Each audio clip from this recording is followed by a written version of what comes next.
kami ada rakornis wilayah Indonesia 2 untuk Partai Golkar, dan kebetulan kakek saya itu datok ya, nenek saya punya nenek dari pihak bapak itu punya bapak di Datok ya, itu memang turunan luar.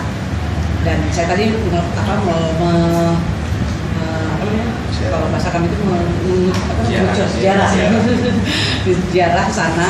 Itu yang kedua kali saya datang, dulu pernah sama bapak waktu masih baru lulus SMA pernah, tapi suasananya bukan begitu perasaan saya gitu ya. Jadi ada banyak perubahan di tempatnya gitu. Jadi tidak ada maksud khusus untuk merebut masyarakat di sini, tapi kedepannya pasti kita akan melakukan pendekatan dengan para tokoh di sini. Kalau saya sudah memastikan diri akan maju.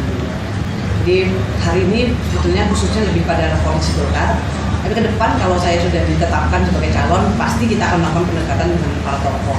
Dengan Pak Gubernur di sini pun saya sangat dekat, bahkan waktu saya menikah dulu beliau hadir.